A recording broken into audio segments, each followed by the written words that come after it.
Liam avait perdu son fils Max. Les adieux lors de la veillée funèbre furent l'un des moments les plus difficiles qu'il ait jamais vécu. Max n'avait que 11 ans, plein de vie et de curiosité ou le genre d'enfant qui mettait de la lumière dans chaque pièce où il entrait. Mais cette lumière avait disparu, et le monde de Liam lui semblait d'une noirceur insupportable. Malgré le caractère définitif de la mort, quelque chose en Liam ne parvenait pas à accepter pleinement la disparition soudaine de son fils. Cela le rongeait, un sentiment étrange et inébranlable que la mort de Max était plus profonde que ce qu'elle paraissait. Submergé par le chagrin et l'incertitude, Liam prit une décision que beaucoup trouveraient inhabituelle, voire impensable. Il plaça une petite caméra cachée dans le cercueil de Max avant l'enterrement. Peut-être était-ce une façon pour lui de se raccrocher au dernier lien avec son fils, ou peut-être était-ce la tentative désespérée d'un père qui ne pouvait pas le lâcher.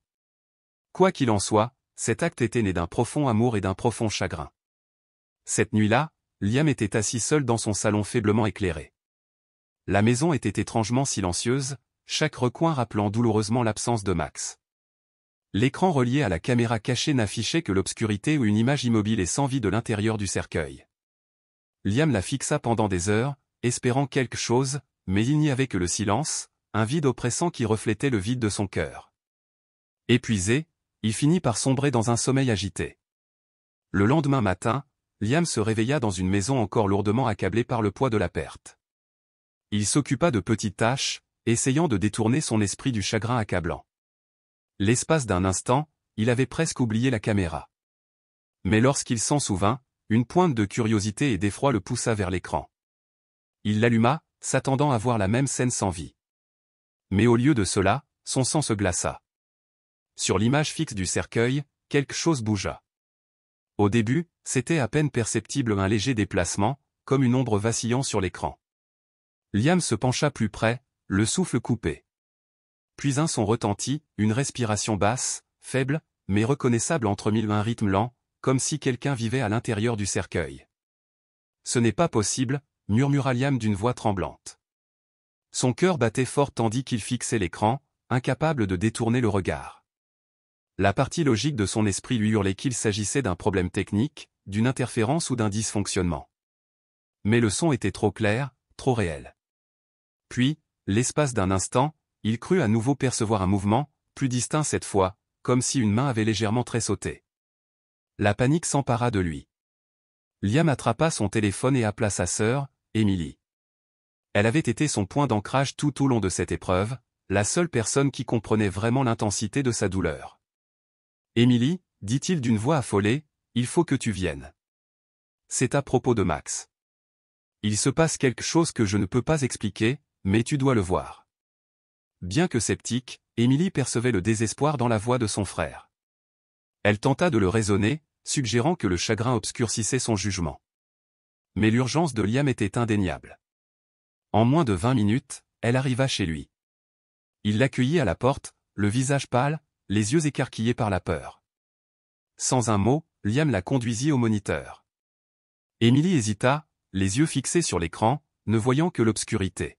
« Liam, commença-t-elle doucement, je sais que tu souffres. » Avant qu'elle puisse terminer, le son reprit, une respiration rythmée emplit la pièce, lui donnant des frissons. Elle porta la main à sa bouche, son regard allant de Liam à l'écran. Puis ce fut le mouvement. Un changement subtil mais net dans l'immobilité du cercueil. « Qu'est-ce que c'est » balbutia Emily, d'une voix à peine plus forte qu'un murmure. Elle se tourna vers Liam, qui semblait tout aussi terrifié. « C'est impossible. Il est parti, Liam. On était à l'enterrement.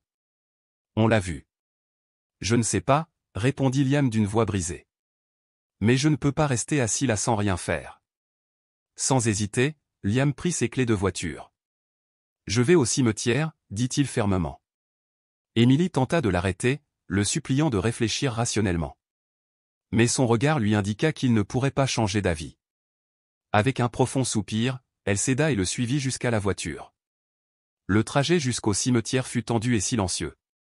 Tous deux étaient perdus dans leurs pensées. Liam serrait le volant, les jointures blanches, tandis qu'Emily regardait par la fenêtre, l'esprit en ébullition. Était-ce réel? Et si c'était le cas, qu'est-ce que cela signifiait? À leur arrivée, la nuit était plongée dans un silence inquiétant. La pleine lune projetait une lueur éthérée sur les pierres tombales, et une brise froide soufflait à travers les arbres. Liam n'attendit pas. Il prit une pelle dans le tronc et marcha vers la tombe de Max avec une détermination qui confinait au désespoir. Emily le suivit à contre-cœur, le cœur battant à chaque pas. Tandis que Liam commençait à creuser, le bruit de la pelle creusant la terre résonna dans le silence du cimetière. Emily se tenait à côté, les bras serrés autour d'elle, jetant des regards nerveux autour d'elle, comme si elle attendait l'apparition de quelque chose ou de quelqu'un. « Liam, murmura-t-elle, tu es sûr de ça? Et si on faisait une erreur ?» Liam ne répondit pas. Il continuait à creuser, ses mouvements frénétiques, sa respiration haletante. La sueur perlait sur son visage malgré le froid. Finalement, après ce qui sembla une éternité, la pelle heurta le bois. Les deux frères et sœurs restèrent figés. Le couvercle en bois du cercueil de Max gisait devant eux, enfoui sous une fine couche de terre. Liam prit une profonde inspiration, les mains tremblantes tandis qu'il se penchait pour ouvrir le cercueil. Emily, debout juste derrière lui, serrait fermement son écharpe, son souffle visible dans l'air froid de la nuit. Le monde semblait retenir son souffle avec eux. Avec toute la force et la détermination dont il était capable, Liam ouvrit le couvercle. Les charnières grincèrent et, pendant un instant, le grincement du couvercle couvrit les battements assourdissants de son cœur. Lorsque le couvercle s'ouvrit enfin, les deux frères et sœurs restèrent figés, les yeux rivés sur ce qui se trouvait à l'intérieur. Le corps de Max était là, tel qu'il l'avait vu lors des funérailles, serein, immobile et pâle. Rien ne semblait déplacé. Mais l'air était chargé d'une froideur surnaturelle qui fit frissonner Emily. Liam se pencha, son visage à quelques centimètres de la silhouette inerte de son fils. Sa voix se brisa lorsqu'il murmura « Max, je suis là. Je suis là, mon pote. » Et puis c'est arrivé. Les lèvres de Max remuèrent un léger tressaillement, presque imperceptible, qui envoya une décharge électrique dans tout le corps de Liam. Emily haleta, reculant d'un pas tandis que ses mains volaient vers sa bouche. « Liam, tu as vu ça? Tu l'as vu bouger ?» Avant que Liam puisse répondre, un léger souffle s'échappa des lèvres de Max. Ce n'était pas le souffle léger d'un enfant endormi, mais quelque chose de différent, froid, mécanique et étrangement creux, comme si l'air transportait plus que de la vie. Il transportait quelque chose d'anormal. Version détaillée et plus riche avec le même contenu. Liam avait perdu son fils Max, et la douleur était incomparable à tout ce qu'il avait connu. Les adieux à la veillée funèbre lui firent l'effet d'un couteau cruel qui se tordait au plus profond de lui, l'un des moments les plus difficiles qu'il ait jamais vécu. Max n'avait que 11 ans, un garçon énergique et curieux dont la présence illuminait chaque pièce où il entrait. Son rire, ses innombrables questions sur le monde, son imagination débordante, tout cela s'était désormais tu. Cette lumière vibrante, si pleine de promesses, s'était éteinte bien trop tôt, plongeant le monde de Liam dans une obscurité étouffante. Bien que la finalité de la mort fût indéniable, Liam se retrouva incapable d'accepter pleinement la disparition de son fils. Un sentiment de malaise persistant le rongeait, l'étrange conviction que la réalité entourant la mort de Max n'était pas aussi simple qu'il le paraissait. Rongé par le chagrin et tourmenté par l'incertitude, Liam fit un choix que beaucoup trouveraient incompréhensible, voire impensable. Avant l'enterrement, il plaça secrètement une petite caméra cachée dans le cercueil de Max. Était-ce une façon de préserver un dernier lien fragile avec son fils? Ou était-ce le geste désespéré d'un père refusant de le laisser partir? Quelle qu'en soit la raison, ce geste était né d'un profond amour et d'un profond chagrin. Cette nuit-là, Liam était assis seul dans la pénombre de son salon, le silence pesant et étouffant qui l'entourait. Chaque ombre dans la maison résonnait de l'absence de Max. L'écran relié à la caméra cachée ne montrait que l'obscurité ou une image immobile et sans vie capturée depuis l'intérieur du cercueil. Des heures passèrent, le regard de Liam fixé sur l'écran, le cœur serré d'espoir et d'effroi. Mais seul un silence oppressant l'accueillit, un vide qui semblait refléter le vide creusé dans sa poitrine. Finalement, épuisé, il s'abandonna à un sommeil agité. Le matin arriva, mais le poids de la perte pesait lourdement sur la maison. Liam se lança dans de petites tâches répétitives, tentant de repousser le chagrin accablant. L'espace d'un instant, la caméra et l'écran s'échappèrent de ses pensées. Puis, une pointe de curiosité et de peur le ramena à la réalité. Les mains tremblantes, il ralluma l'écran, se préparant à affronter le même vide familier.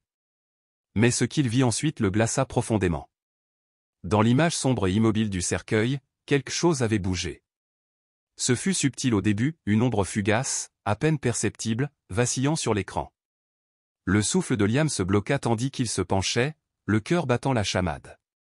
Puis, rompant le silence, un son retentit, doux, grave, faible, mais indéniablement une respiration.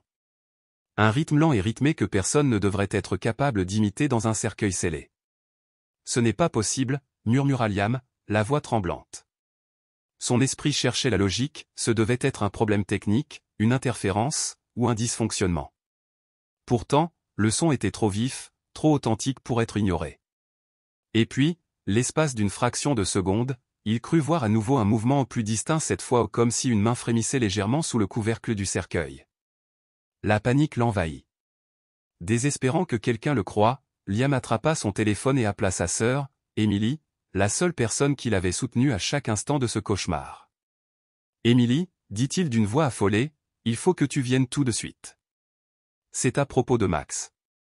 Il se passe quelque chose. Je ne peux pas l'expliquer. Tu dois le voir par toi-même. » Bien que sceptique, Emily percevait le désespoir brut dans le ton de son frère. Elle tenta de le raisonner, suggérant que le chagrin obscurcissait son jugement. Mais l'urgence de Liam était impossible à ignorer. 20 minutes plus tard, elle arriva et trouva Liam pâle, les yeux écarquillés, tremblant tandis qu'il la conduisait vers l'écran. Emily hésita, les yeux rivés sur l'écran qui n'affichait que l'obscurité. « Liam, commença-t-elle doucement, je sais que tu souffres. » Ses paroles furent interrompues par la faible respiration rythmée qui reprenait, résonnant dans la pièce comme un murmure fantomatique. Un frisson parcourut l'échine d'Emily. Sa main se porta à sa bouche, son regard oscillant entre l'écran et le visage terrifié de Liam. Puis le mouvement se fit entendre un changement subtil mais indéniable dans le silence du cercueil. « Qu'est-ce que c'est » murmura Emily, à peine capable d'en croire ses yeux. Elle se tourna vers Liam, qui semblait tout aussi effrayé. « Ce n'est pas possible, dit-elle. Il est parti, Liam. On était à l'enterrement. On l'a vu. Je ne sais pas, admit Liam, la voix brisée. Mais je ne peux pas rester assis là sans rien faire. Sans hésiter, Liam prit ses clés de voiture. Je vais au cimetière, dit-il avec une détermination farouche. Emily tenta de l'arrêter, le suppliant de réfléchir rationnellement, mais son regard lui indiqua que c'était inutile. À contre-cœur, elle le suivit dans la nuit. Le trajet était lourd de silence, tous deux perdus dans leurs pensées tourbillonnantes. Liam serrait le volant jusqu'à ce que ses jointures blanchissent. Emily regardait par la fenêtre, l'esprit s'emballant, était-ce vraiment vrai? Et si c'était le cas, qu'est-ce que cela signifiait? À leur arrivée, le cimetière baignait dans un silence inquiétant. La pleine lune projetait des ombres fantomatiques sur les pierres tombales, tandis qu'un vent froid soufflait dans les branches nues. Sans hésiter, Liam saisit une pelle dans le tronc et se dirigea vers la tombe de Max, résolu à tout. Emily suivait, le cœur battant à tout rompre. La pelle de Liam s'enfonçait dans la terre, et le bruit sec résonna dans le silence. Emily serra ses bras autour d'elle, le regard rivé sur elle-même. « Liam, murmura-t-elle, tu es sûr de ça? Et si on faisait une terrible erreur ?» Liam ne dit rien. Ses mains s'agitaient plus vite, sa respiration devenait difficile et saccadée. La sueur perlait sur son front malgré le froid. Puis, après ce qui sembla une éternité, la pelle heurta quelque chose de solide. Le couvercle du cercueil en bois reposait juste sous une fine couche de terre. Les deux frères et sœurs restèrent figés.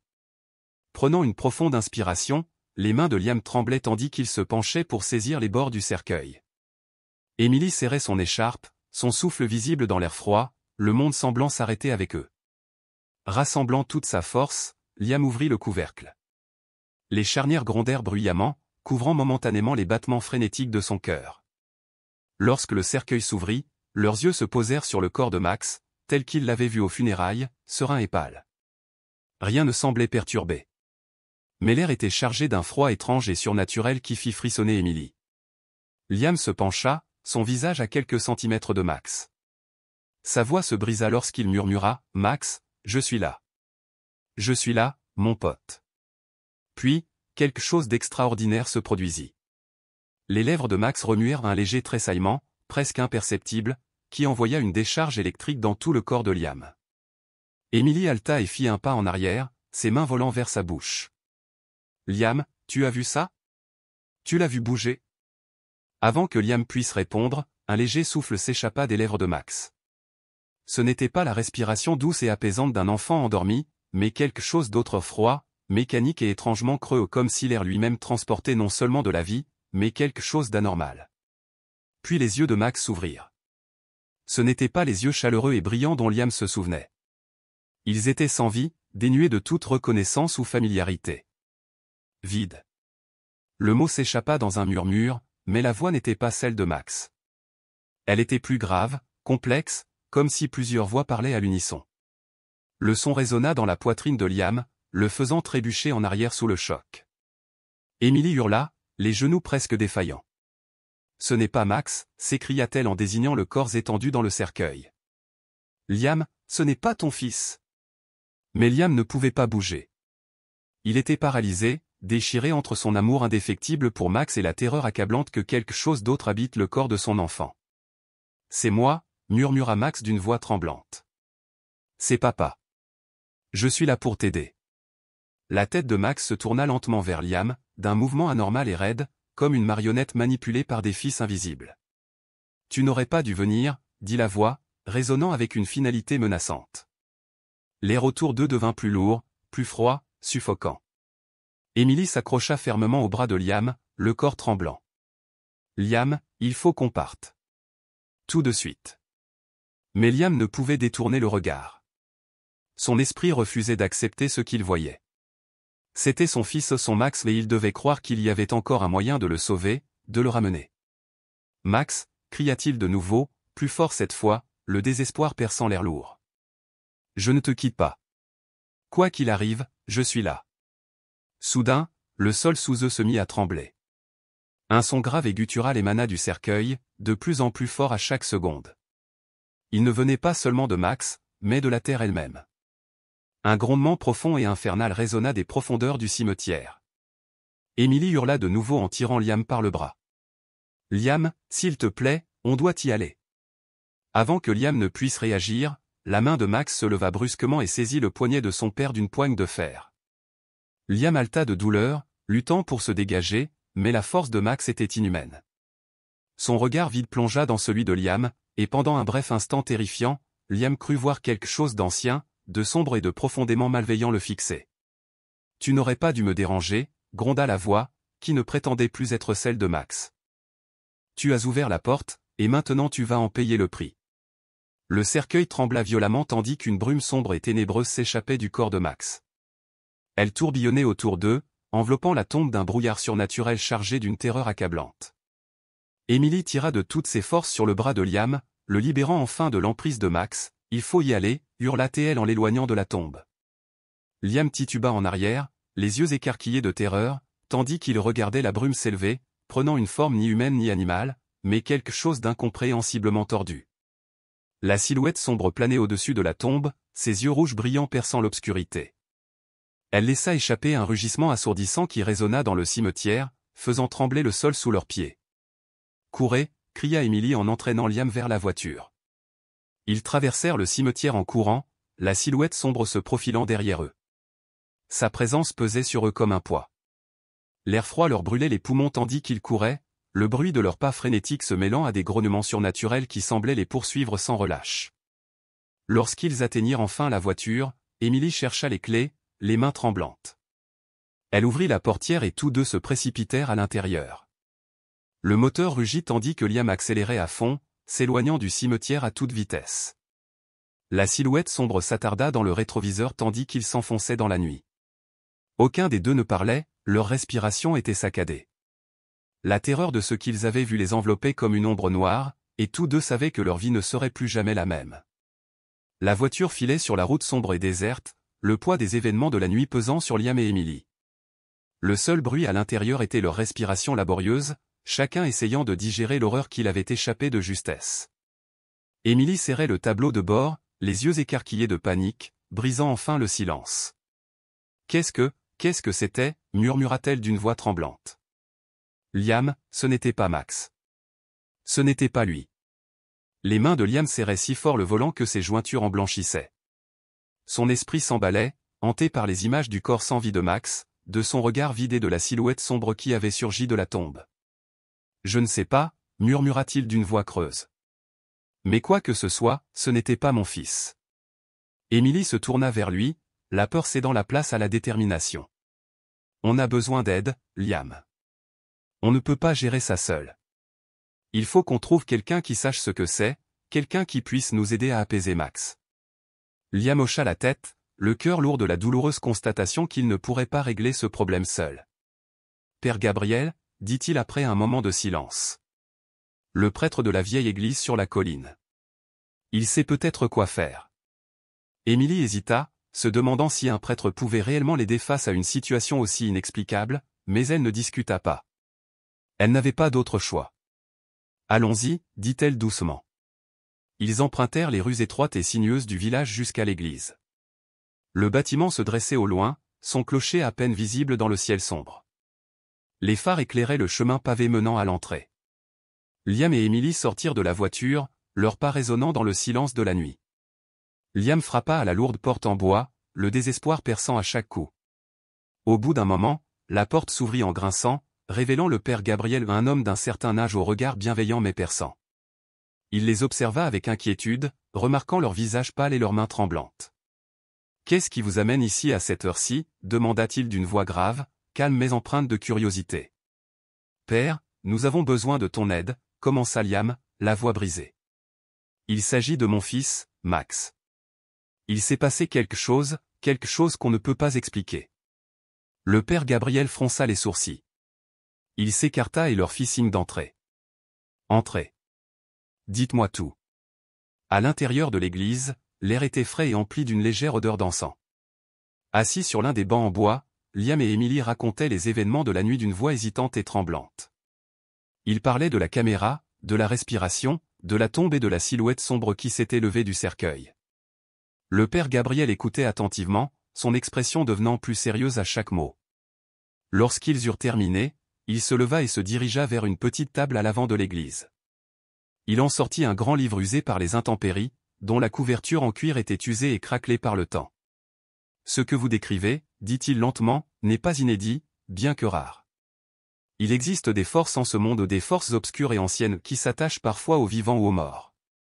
Elles se nourrissent du chagrin, du désespoir et de celui de ceux qui restent. » Un frisson parcourut l'échine de Liam. « Que pouvons-nous faire » demanda-t-il. Il a demandé, comment arrêter ça? Comment libérer Max de ce qui se passe? Le père Gabriel se tourna vers eux, l'air grave. Nous devons accomplir un rituel pour rompre le lien entre le corps de votre fils et cette entité. C'est dangereux et cela exigera votre force et votre foi.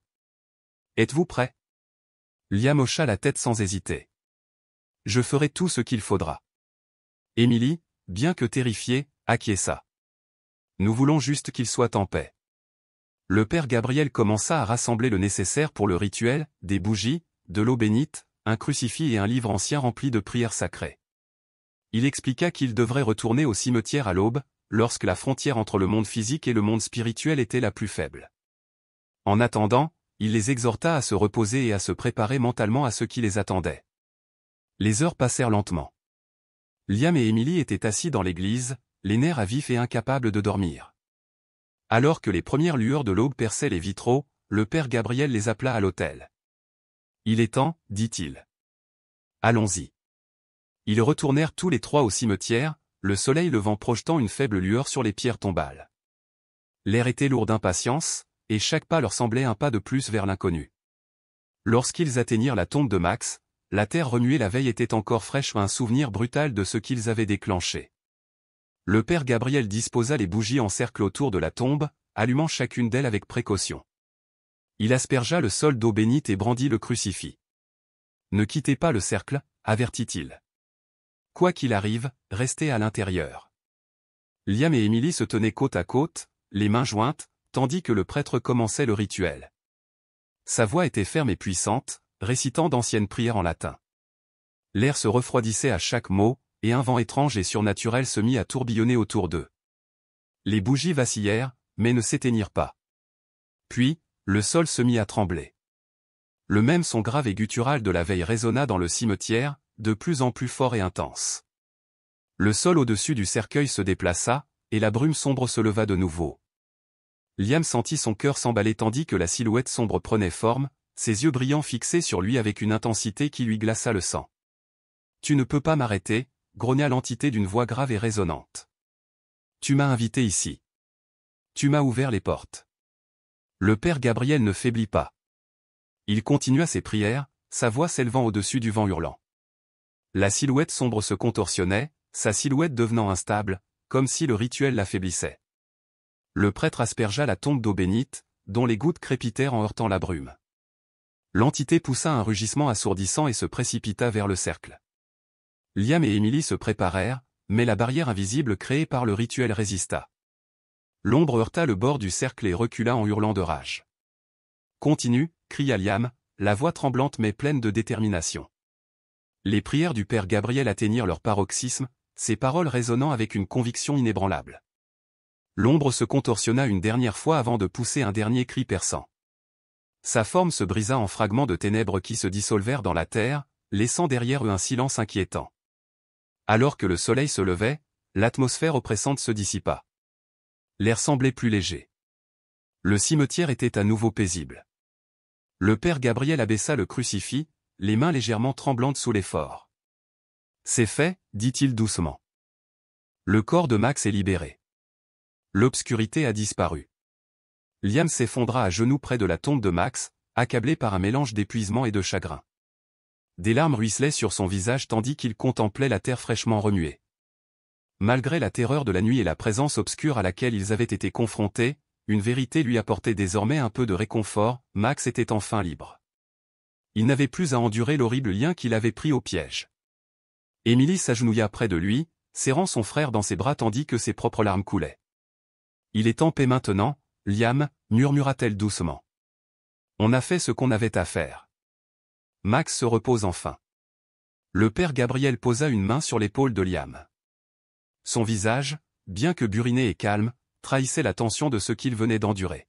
« Tu as fait preuve d'un courage incroyable, » dit-il. « Ton amour pour ton fils t'a donné la force d'affronter ces ténèbres. Mais maintenant, tu dois le laisser partir. Le lien est rompu.